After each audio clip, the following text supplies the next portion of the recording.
Hi, I'm Barbara, and we are still talking about the Civil War. Again, there are references upon references and so many materials out there. And what I have here that I want to showcase is just a simple game. This is a cardboard cut and fold game.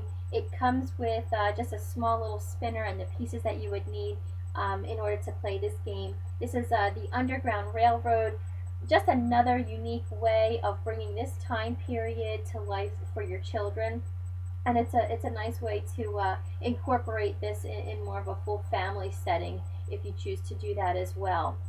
Another resource that I have for you to take a look at is a series of 24 postcards. This is called the Civil War Photos, 24 cards by Matthew Brady.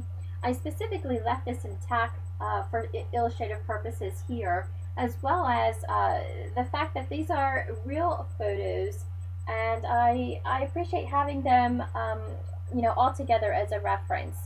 Um, when my son and I had gone to the Civil War Museum a couple years ago, we picked up some separate postcards that he did complete and mail out. These are actual postcards, so you're welcome to do that as well. Plenty of room for your postage, your message, and your address label. It might be a good way to incorporate just a little bit of creative writing, asking your little one to reflect on something of particular interest or something that captivated their attention, or any number of things that might relate to the Civil War on these postcards, and then you could mail them out to close family and friends if you choose to do that. Um, Again, I really appreciated the opportunity to not only, have something that related to the topic we were talking about, but then kind of sneak in a little bit of that creative writing, which isn't always the easiest thing to do with young ones. Another resource that I have available here is the museum and a book on the American presidents. I just absolutely love this little reference. You'll see it showcased time and time again throughout different curriculums. It's one of those things that I pull off the shelf and will use just really depending on what the theme is. And here again we have a chapter devoted to the Civil War. So you'll find a lot of information, some graphics. You're going to find a lot of narrative here, and again, this is going to be geared more for an older child or more mature audience. Some pre-work, a little bit of homework on the front end will go a long way, maybe figuring out, again, which paragraphs you want to summarize, which pages you want to turn to. But one of the things that I absolutely treasure about this book are the different materials and things that you can just pop out of the different pages here. There's a little secret pocket over here that I pulled this out, and this is the Gettysburg Address.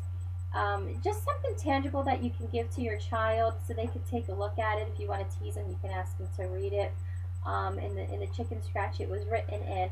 But lucky for us, there is a little cheat sheet translation here as well. There are all kinds of little tidbits like this within this museum in a book, thus the title that they gave it.